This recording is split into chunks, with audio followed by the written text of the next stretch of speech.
A Souza Produções convida você a se tornar um patrocinador. Semeie no nosso ministério. Com a sua oferta poderemos produzir muito mais vídeos. Este é um ministério independente e, por isso, precisa da sua participação. Inscreva-se no canal e compartilhe os vídeos. Seja um multiplicador desta visão.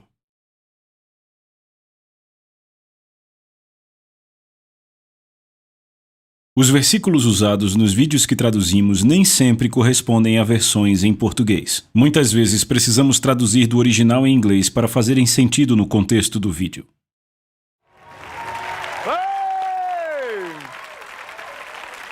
Aqui estamos! Estamos na hora 7, nos aproximando da hora 12 rapidamente. Se você está acompanhando pelo livro, é no capítulo 10 e vá também para o capítulo 14 de Romanos. Vamos falar do Tribunal de Cristo. Como podem ver, neste curso eu cito muitas passagens, vocês notaram? Isso porque eu acho muito importante que encontremos tudo na Palavra de Deus. Você concorda? Eu não quero dizer algo que não tenha base na Palavra de Deus, é assim que eu vivo, eu quero ver aqui. Quero ver na Palavra, revelado pelo Espírito, para que eu possa estabelecer a doutrina pela qual vivemos. Amém? Quantos sabem que a doutrina é importante? Paulo disse, sigam meu estilo de vida e a doutrina. Notem que ele falou para seguirem a doutrina. Então, o certo é ter uma doutrina em linha com a palavra. Não deixe o doutor fulano de tal dizer que é do jeito que ele pensa. Que o doutor fulano diga que é do jeito dele. Romanos, capítulo 14, é onde começamos. Eu quero ler o versículo 9. Lemos, para este fim, Cristo morreu, ressuscitou e viveu outra vez, para ser Senhor tanto de mortos quanto de vivos. Tu, porém, por que julgas teu irmão? Repitam, irmão. Então estamos falando sobre crentes aqui, não sobre ímpios. Ou por que tu desprezas o teu irmão? Pois todos compareceremos diante do tribunal de Cristo. Pois está escrito, como eu vivo, diz o Senhor, todo joelho se dobrará a mim e toda língua confessará a Deus. Verso 12, então cada um de nós, irmãos, prestará conta de si mesmo a Deus diante do tribunal de Cristo. Veja, ele está falando claramente de cristãos. Vemos isso outra vez aqui, em 2 Coríntios, capítulo 5. 2 Coríntios, capítulo 5, eu vou ler na nova tradução viva, 2 Coríntios 5. Vamos ler a partir do 8. Vamos continuar de onde paramos na última hora. Sim, nós preferíamos estar fora desses corpos, pois aí estaríamos em casa com o Senhor. Assim, o nosso alvo é agradá-lo sempre, quer estejamos aqui neste corpo ou fora deste corpo, pois todos deveremos comparecer diante de Cristo para sermos julgados. Cada um de nós receberá o que merecer pelo bem ou mal que tivermos feito em nossos corpos. E por conhecermos este solene temor do Senhor, trabalhamos tão duro para persuadir outros, e Deus sabe que somos sinceros e esperamos que vocês também saibam. Então aqui claramente Paulo está falando sobre crentes, porque ele diz que fora do corpo estaremos no céu com o Senhor. Quantos sabem que se um pecador, um incrédulo, sair do seu corpo, ele não estará no céu com o Senhor, mas no inferno? No Hades, certo? Então vemos claramente que Paulo fala com crentes aqui. Depois da era da igreja, há a tribulação de 7 anos, e então o reinado de Cristo no milênio, certo? Depois do reinado de Cristo no milênio, Satanás é solto para tentar as nações, elas cairão, e daí o fogo de Deus as devora, e o que acontece então? Há o julgamento do grande trono branco. É quando o Hades dará os seus mortos, e eles estarão diante de Jesus e serão julgados por suas obras, e se o seu nome não for achado no livro da vida, será lançado no lago de fogo para sempre. Então, quando é que o julgamento do crente ocorre? A Bíblia não fala especificamente do momento do julgamento do crente, mas nós sabemos que muito provavelmente ocorrerá em algum momento no período da tribulação ou logo após ela, antes do reinado de Cristo no milênio. Algumas passagens eu listo no livro e explicam claramente porque eu penso assim, mas para mim está claro que é um julgamento separado. Agora, se olhamos o tribunal do mundo, tanto em Coríntios quanto em Romanos, aparece uma palavra grega e esta palavra é bema, B-E-M-A. No Strong's, a definição desta palavra é um degrau, uma plataforma, uma tribuna, uma plataforma elevada, um tribunal ou corte de justiça.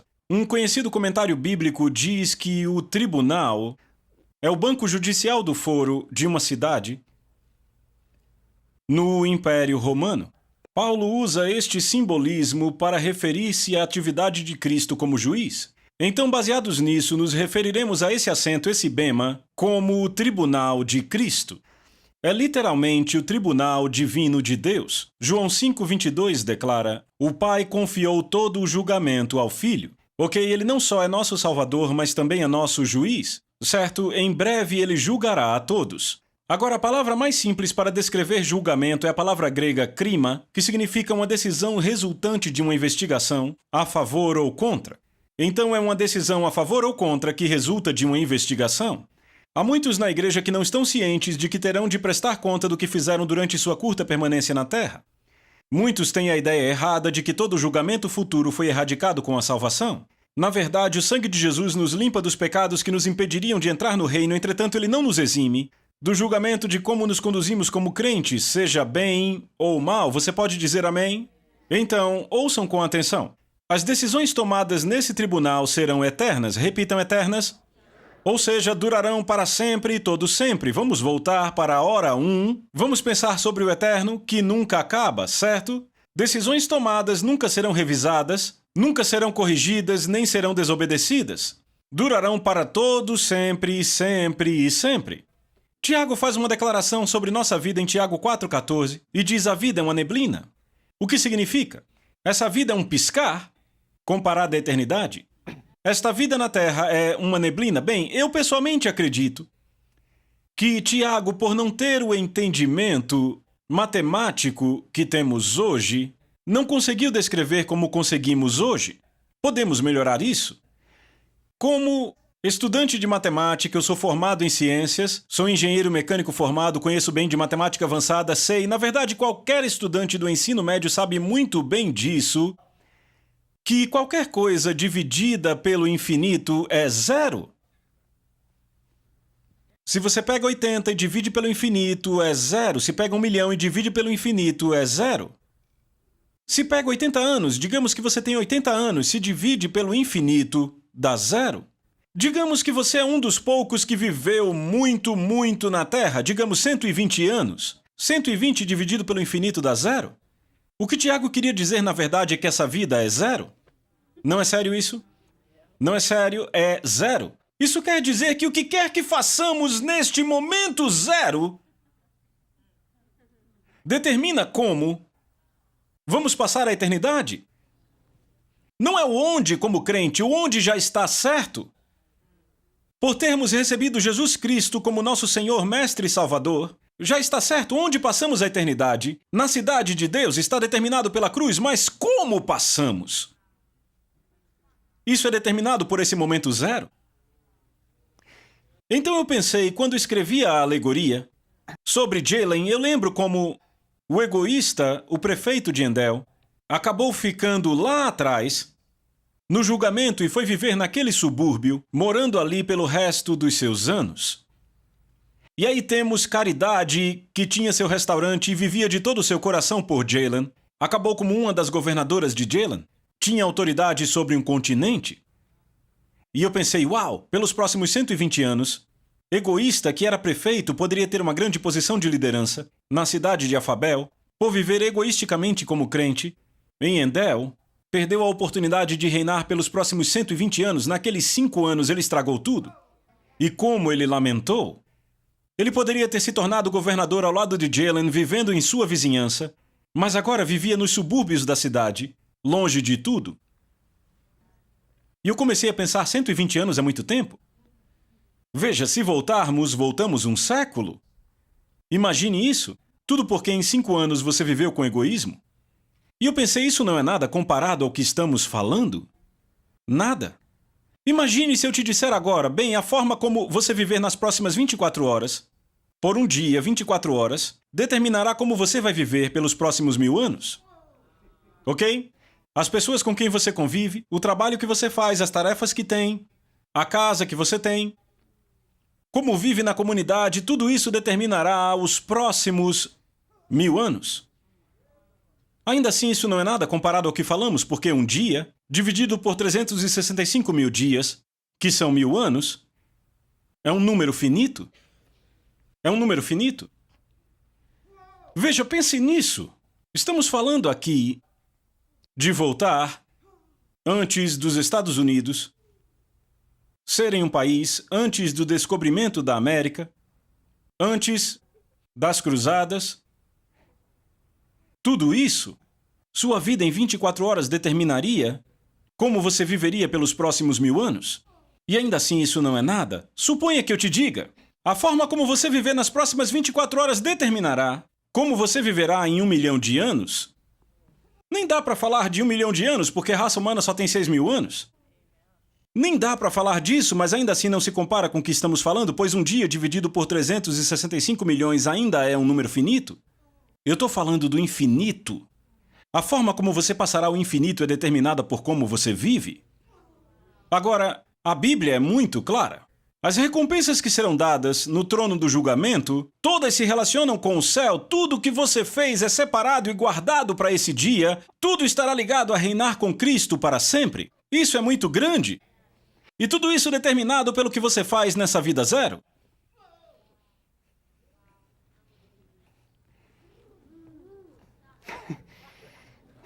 Certo. Vá comigo para 1 Coríntios, capítulo 9. É por isso que Paulo escreve para nós, crentes, e você vai entender por que ele trata com tanta paixão. 1 Coríntios, capítulo 9, verso 24.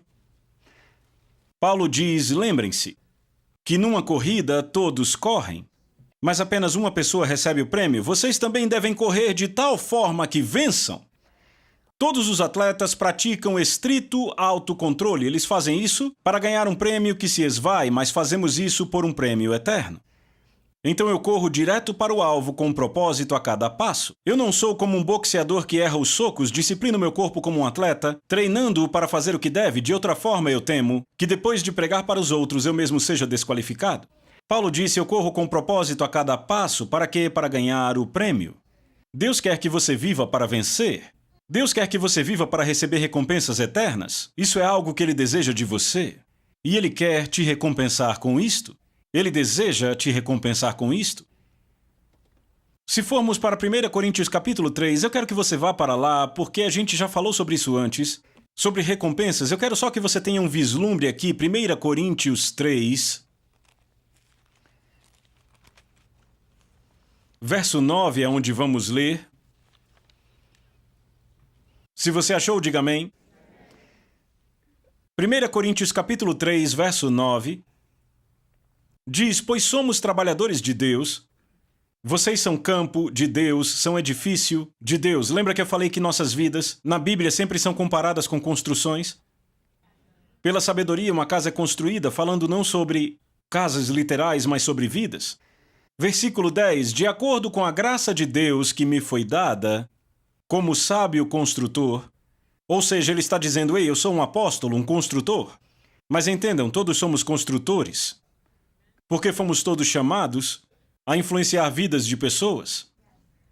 Digam isso comigo, olhem para mim, diga, eu fui chamado para influenciar vidas de pessoas. Deus te deu graça para fazer isso. Você não precisa estar no ministério quíntuplo para influenciar vidas. E você descobre isso, sabe? Muita gente tem essa mentalidade de que só pregadores de milhares, de milhões estarão na linha de frente. Isso não é verdade. Eu vou mostrar isso para vocês em breve. Vocês ficarão tão empolgados que vão gritar. É sério, vocês ficaram muito empolgados? Então veja o que ele diz, somos trabalhadores de Deus, vocês são campo e edifício de Deus. Então, de acordo com a graça que me foi dada como sábio construtor, eu pus o alicerce e outro constrói sobre ele, mas que cada um cuide de como constrói. Pois nenhum outro alicerce pode ser lançado além do que já foi lançado, que é Cristo Jesus. Então, se alguém constrói como, com sabedoria, uma casa construída, se alguém constrói sobre esse alicerce com ouro, prata, pedras preciosas, madeira, feno ou palha, a obra de cada um irá se tornar clara para o dia. Repitam, o dia. O dia, o último dia, o dia do julgamento, será declarada por quê? Porque será revelada por fogo. O que é o fogo? O fogo é a glória de Deus. E o fogo provará a obra de cada um de que tipo é. Se a obra que alguém construiu permanecer, receberá recompensa. Se a obra de alguém é queimada, sofrerá perda. Mas ele mesmo será salvo, ainda que pelo fogo.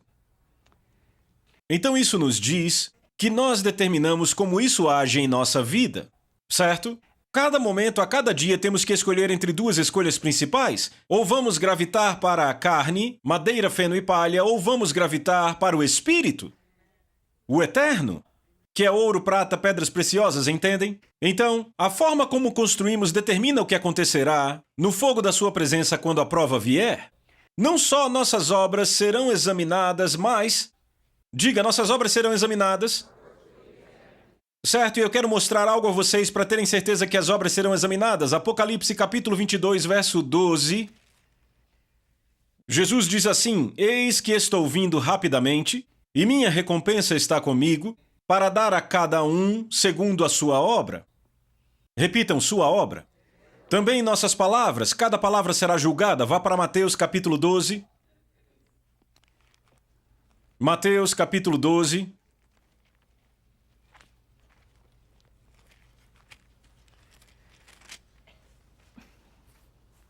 Quem achou, diga amém. Mateus capítulo 12, versículo 36. Jesus diz: Mas eu digo a vocês que toda palavra inútil, veja, inútil, vem da palavra grega argos, que significa ineficiente, sem valor, infrutífera. Agora entendemos por que Paulo diz: Não haja obscenidade ou conversas tolas entre vocês, mas em vez disso ações de graças. Você pode dizer amém? Jesus diz aqui, veja isso: Mas eu digo a vocês que para cada palavra inútil, ineficiente, sem valor, infrutífera que o homem falar, eles haverão de dar conta disso no dia do juízo. Cada simples palavra inútil, ou seja, se para cada palavra inútil você prestará conta, cuide do que você fala. Veja, e é aí que as pessoas caem. Você não será julgado só por palavras e obras, mas pensamentos, e seus motivos serão examinados também. Vá comigo para 1 Coríntios 4:4. Eu sei, é quase por favor. Eu disse, esse livro me afetou mais do que qualquer coisa que escrevi. E eu te digo, eu só estava lançando o alicerce para o que eu vou falar daqui por diante. Nessas próximas horas vocês verão coisas que vão chocar o seu cérebro, e está tudo na Bíblia. Nossos motivos serão julgados. Você está em 1 Coríntios? Paulo diz, mas quanto a mim, é uma questão muito pequena, uma coisa muito pequena, ou seja, totalmente insignificante, que eu seja julgado por vocês, ou por qualquer corte humana. De fato, eu mesmo não me julgo. Não é interessante? Você já bateu no peito e disse, rapaz, você fez um ótimo trabalho. Não julgue a si mesmo. Veja isso. Pois em nada me sinto culpado. Certo, então em nada me sinto culpado. Contudo, não me sinto justificado por isso, pois quem me julga é o Senhor. Viram? Paulo disse, meu julgamento para mim mesmo não vale nada. Ele diz, porque quem me julga é o Senhor e julga retamente. Verso 5, portanto nada julgueis antes do tempo, até que o Senhor venha, o qual também trará à luz as coisas ocultas das trevas e manifestará os desígnios dos corações. Deus julgará os desígnios do coração? A palavra de Deus julga as intenções, os pensamentos e os motivos do coração. Eu quero compartilhar algo. No último verão, eu estava pregando para 4.000 pessoas. Era uma conferência estadual. E eu cheguei ao final da mensagem e eu disse, curvem as cabeças. E então, de repente, 150 pessoas se levantaram e caminharam para a porta. E eu fiquei meio chocado por um momento. Eu olhei e fiquei pensando, eu tô vendo isso mesmo? E aí eu fiz, ei! Assim mesmo, ei! Vocês! E eles andando e eu, ei, vocês que estão andando, o que estão fazendo? Eu repreendi eles totalmente em amor. Não, tô brincando, eu repreendi mesmo. Ok? Uma semana depois, recebi uma carta do ministério. Estavam muito tristes pela forma como eu os repreendi. Disseram que provavelmente alguns iam ao banheiro. Alguns... Não, é sério. É sério. Disseram talvez alguns fossem dirigir muito porque vieram de fora. O quê? Eu fiquei sem acreditar que era um ministério escrevendo aquilo. Ok? Normalmente eu não respondo cartas assim. Ok? Eu só... Sabe, tem umas que eu não respondo isso. Mas, naquele dia foi como se o Senhor dissesse, não, essa você vai responder. E o Senhor me mostrou algo. Ele me mostrou duas situações muito similares na natureza, que serão julgadas de forma totalmente diferente por Deus.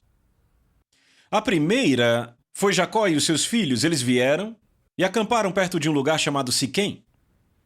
O rei de Siquém era um homem chamado Amor e o seu filho era o príncipe ou rei. O filho era o rei, ele era o fundador, mas o seu filho era o rei, era chamado Siquém. E Siquém se apaixonou por Diná, que era filha de Jacó. Na verdade, ele nem se apaixonou, ele só a cobiçava. Estão acompanhando? Então ele a estuprou. E assim que ele a estuprou, ele disse: rapaz, eu fiz uma coisa errada. Então seu pai Amor e os sábios daquele lugar vão até Jacó e Jacó reúne seus filhos e Amor diz: meu filho se apaixonou por sua filha. O que podemos dar a vocês? O que podemos fazer para que meu filho case com a sua filha e nossas famílias? Sabe, por aí vai. Então Simeão e Levi, que eram irmão e irmã de Diná, e entenda, quando se tem 4 esposas, 12 filhos e as outras filhas, você terá um monte de meios irmãos e meias irmãs. E Simeão e Levi disseram o seguinte: ok, vamos fazer assim, vocês circuncidam seus homens na cidade e aí aceitaremos. Então Amor e Siquém ficaram muito felizes, disseram: certo, vamos fazer isso, e se circuncidaram. Ok? E Simeão e Levi esperaram pelo 3º dia, quando a dor era maior. Agora entendam, tem muitos nervos lá embaixo. Lembra de Josué quando levou os homens à terra prometida? Ele os circuncidou e ficaram de cama por 3 dias. Eles não estavam esperando em Deus, era dor mesmo. São muitos nervos lá embaixo, entenderam, né? Então esperaram pelo 3º dia, o dia de pior dor. E Simeão e Levi foram à cidade e mataram todos os homens. Ok? Esses gentios. Então, você vai 15 capítulos adiante, Gênesis 49, e você encontra Jacó no fim da vida, e pelo Espírito de Deus ele está liberando as bênçãos para os filhos. Rúben, o primogênito, é deixado de lado, porque dormiu com a concubina do pai. Simeão e Levi, os 2 seguintes, também ficam de fora. E sabe, vai olhar a bênção deles, não há nada muito bom ali, de fato são chamados instrumentos de violência. Porque mataram aqueles homens? Ele disse que o meu conselho não chegue às suas tendas, porque são instrumentos de violência. Sabe, nada de bom foi dito a Simeão e Levi, pelo que fizeram aos homens. Então a bênção vai para Judá, o 4º irmão. Então, vamos avançar vários anos. Israel está no deserto. Certo, muitos anos depois, Moisés os leva ao deserto. E então ocorre um incidente ali. E o que aconteceu foi que as mulheres midianitas e moabitas foram ao acampamento com seus ídolos, e os homens fizeram sexo com elas. E a Bíblia diz que uma praga veio do Senhor e matou 24.000 homens. E eis que um dos homens israelitas pega sua amante midianita e apresenta a Moisés: ei, essa aqui é minha mina. Ele volta à sua tenda e começa a fazer sexo com ela. Bem, Finéias, o filho de Eleazar, o filho de Arão, ele é o neto de Arão, Finéias, pega uma lança, corre para a tenda e atravessa com a lança o homem hebreu e a mulher midianita. Mata os 2. Sabe o que Deus faz? Ele exalta Finéias. Eu vou ler para você não duvidar, eu vou ler aqui para você. Veja o que Deus diz. Números 25. Quando Finéias fez isso, então a praga cessou. Parou. Então o Senhor disse a Moisés: Finéias, filho de Eleazar, filho de Arão, sacerdote, desviou a minha ira dos filhos de Israel, pois foi zeloso por mim. De modo que no meu zelo não consumi os filhos de Israel. Eis que lhe dou o meu pacto de paz. Ele e a sua semente depois dele terão um pacto de um sacerdócio perpétuo, porque ele foi zeloso pelo seu Deus e fez expiação pelos filhos de Israel. Deus disse que ele recebeu um pacto perpétuo pelo que ele fez. Então aqui temos um homem, Finéias, que mata um irmão hebreu, e Deus o exalta para sempre. Entendem? E aqui há 2 garotos que matam um estranho, pois estupraram sua irmã. E Deus diz: eu nem entrarei nas suas tendas, pois são instrumentos de violência. Esses condenados e esse abençoado, ambos fizeram a mesma coisa, mas esse com um estranho e esse com um irmão. Por quê? Tudo pelo motivo. Simeão e Levi fizeram por vingança, Estupraram nossa irmã, não vamos deixar barato. Era o motivo deles. Finéias, por outro lado, era zeloso por Deus e zeloso pelo povo. Então eu escrevi para aquele ministério e disse: será que eu fiquei com raiva porque aqueles 150 saíram da minha pregação? Ou eu fiquei com raiva porque aqueles 150 estavam comprometendo a presença de Deus para as 3.850 pessoas que ficaram? Eu disse: Deus me julgará, vocês não têm nada com isso? Ah, Deus. Deus vai julgar os motivos do nosso coração, julgará as intenções. Por isso a palavra de Deus é viva e eficaz, mais cortante que qualquer espada de 2 gumes e penetra ao ponto de dividir alma e espírito, juntas e medulas, e é apta para discernir os pensamentos e propósitos do coração. E só a palavra pode julgar os motivos. Nem você conhece seus motivos, só a palavra. Por isso que é tão importante fazermos o que Jesus disse, cuidarmos de como ouvimos. Lucas 8, vocês ainda estão aqui? Verso 17. Jesus disse: porque nada é secreto que não será revelado, nem nada é escondido que não venha a ser conhecido e venha à luz da sua glória. Então cada motivo será revelado no trono do julgamento. Motivo. Ele disse: portanto, cuidem de como ouvem. Repitam: cuidar de como ouço. Pois a todo aquele que tem mais será dado, e a todo aquele que não tem, até o que parece ter será tirado. É aquilo a que damos ouvidos que vai fundo em nossos corações e molda nossos pensamentos e propósitos. Por isso Jesus disse: cuidem de como ouvem. Por isso que eu recomendo aos meus filhos: não ouçam música secular. Lúcifer era um mestre de música. Entenda, isso foi dado por Deus. Eu não estou dizendo que ele se fez um mestre de música, foi dado por Deus, mas ele entendia a música, o poder disso. Jesus disse: cuidem de como vocês ouvem. É por isso que você não precisa dar ouvido a todo o filme. Você diz: o roteiro é bom, mas se tem lixo, não precisa ouvir. Você entende? Isso te afeta? Isso acaba moldando os motivos do coração. A palavra de Deus discernirá os pensamentos e propósitos do coração. Quando você põe a palavra de Deus dentro de si, você toma as decisões corretas em tempo oportuno. Você fará escolhas sábias. Então a palavra de Deus é luz para o nosso caminho.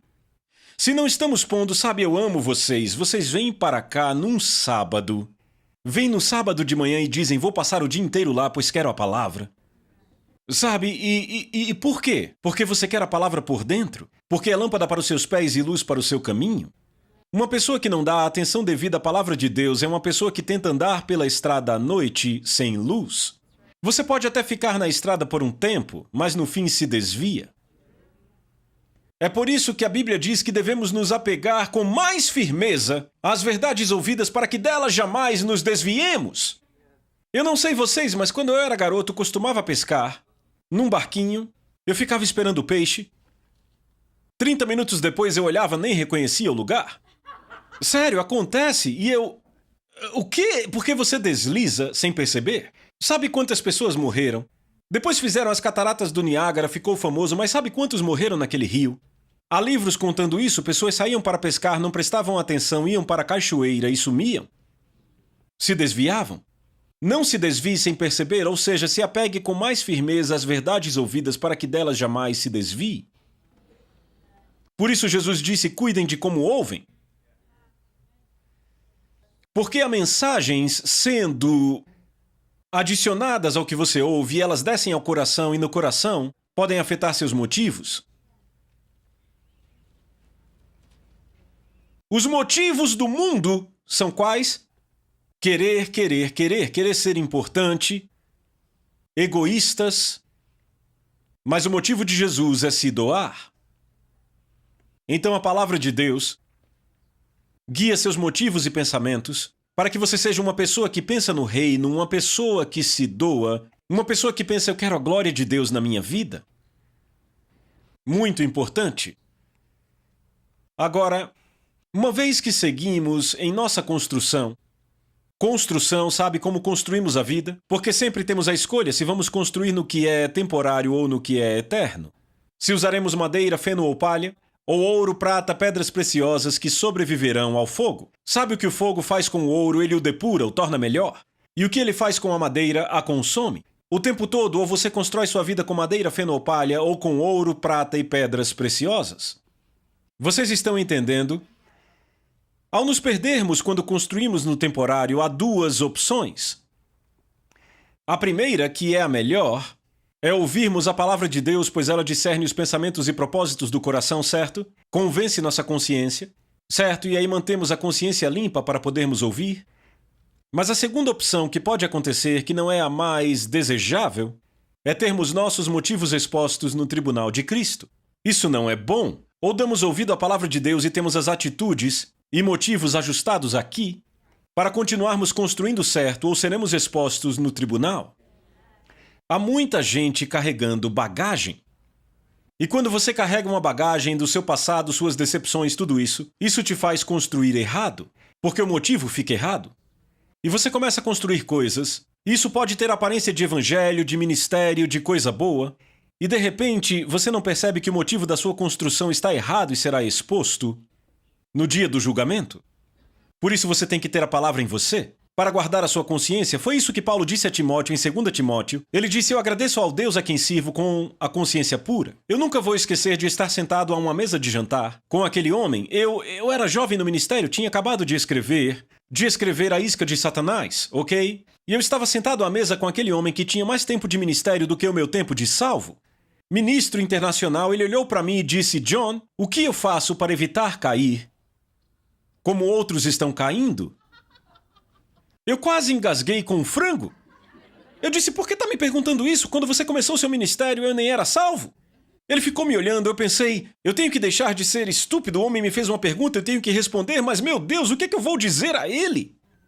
E de repente o Espírito Santo trouxe. Paulo disse: eu sirvo ao Senhor com a consciência pura. Eu olhei para o homem e disse: tenha sempre a consciência pura. Eu disse: você pode tomar decisões e aqui saber que é errado, enquanto tudo aqui diz que é bom, mas aqui sabe que é errado. Eu disse: não vá contra aqui, porque quando vai contra aqui é quando o processo do pecado começa.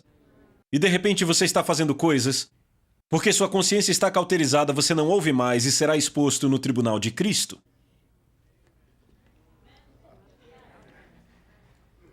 Deixa eu ler algo aqui. O julgamento das nossas vidas, eu estou lendo o livro, não deixará nada oculto, tudo se tornará visível e claro. Por isso Paulo se refere ao tribunal de Cristo como o solene temor do Senhor.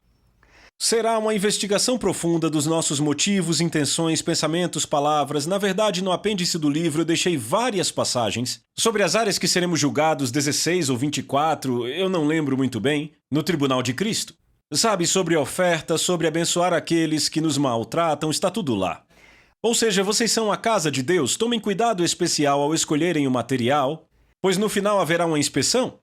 Se vocês utilizam material de baixa qualidade e serão descobertos, a inspeção será profunda e rigorosa. Não deixará passar nenhum detalhe. Se a obra passa na inspeção, muito bem. Se não, sua parte na construção será derrubada e reiniciada. Você não será derrubado, sobreviverá, mas por pouco. Isso é a Bíblia Mensagem, 1 Coríntios 3. Eu não sei vocês, mas eu não quero escapar por pouco. E vocês? Sabe o que pessoas sábias fazem no mundo? Se preparam para a aposentadoria, não é? Pense, elas vão para a escola, começam a trabalhar, ganham dinheiro, se forem espertas, juntam dinheiro e investem. Certo, investem em ações, aluguéis, coisas assim. E aí, o que acontece? Começam a investir na aposentadoria. E tudo o que fazem é trabalhar 40 anos investindo numa aposentadoria que talvez dure 10, 15, 20 anos. Observe, essas são pessoas sábias, que trabalham 40 anos preparando uma boa condição para esses últimos 20. E se falarmos do que eu estou falando? Do que a Bíblia fala? Eu vejo essas pessoas sábias que se preparam para a aposentadoria, nenhuma delas está se preparando para a eternidade. Porque Paulo disse: eu corro com um propósito a cada passo. Eu estou me preparando para a minha aposentadoria, ele disse. Ele disse: eu estou construindo algo para a eternidade. Estou trabalhando para a aposentadoria, querido. E é uma aposentadoria eterna, entendem? Sabe, aconselhamos pessoas a investirem na aposentadoria. Isso é lícito, isso é muito bom, está tudo certo com isso. Mas se usarem a energia que gastam se preparando para a aposentadoria, da mesma forma se preparando para a eternidade, que diferença! Ei, que diferença! 2 Pedro capítulo 1 e concluiremos com esse. Pedro declara aqui, no verso 10, então, irmãos, sejam ainda mais diligentes para assegurar o chamado e eleição de vocês. Foi o mesmo que Paulo disse, correr com propósito a cada passo? Sejam diligentes para o quê? Assegurar o seu chamado e eleição, falaremos disso na próxima hora. Pois se fizerem estas coisas, jamais tropeçarão. Pois será amplamente suprida a sua entrada no reino eterno do nosso Senhor e Salvador Jesus Cristo. Eu vou ler agora na NVI. Vocês receberão ricas boas-vindas no reino eterno do nosso Senhor e Salvador. Que boas-vindas? Mateus 25, 21. Muito bem, servo bom e fiel. Você foi fiel no pouco, será colocado no muito. Entre na alegria do seu Senhor. Ricas boas-vindas. Você pode dizer amém?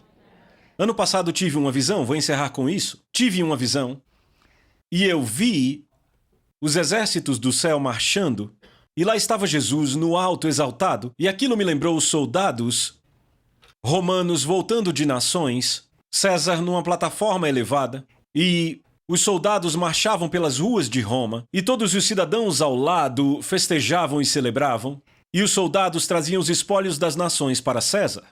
E eis o que eu vi os exércitos dos céus levando os espólios para Jesus. E eu vi pessoas nas laterais celebrando. E o Espírito Santo disse, qual você quer ser? Quer ser um dos soldados me trazendo espólios ou apenas um dos cidadãos que celebra?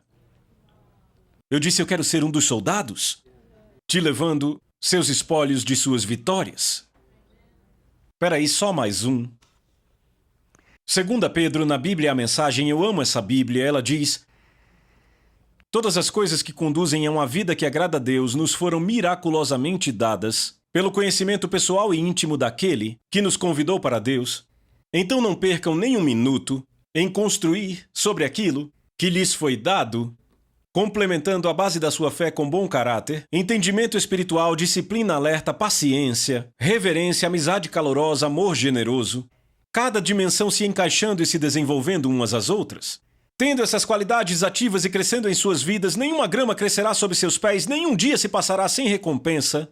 Recompensa enquanto você amadurece em sua experiência com seu Mestre Jesus. Então, amigos, confirmem sua presença na eleição, no convite que Deus lhes fez. Não deixem para depois, façam agora. Façam isso e terão suas vidas em base firme, ruas pavimentadas e o caminho completamente aberto para o reino eterno do nosso Mestre e Salvador Jesus Cristo, porque o que está em jogo é tão sério. Embora estejam conscientes de toda a verdade e a pratiquem interior e exteriormente, não deixarei nem um minuto de chamar a atenção de vocês para isso. Esse é o cargo para o qual fui designado. Mantê-los em alerta com lembretes frequentes. Uau, eu amo isso! Você não? Amém?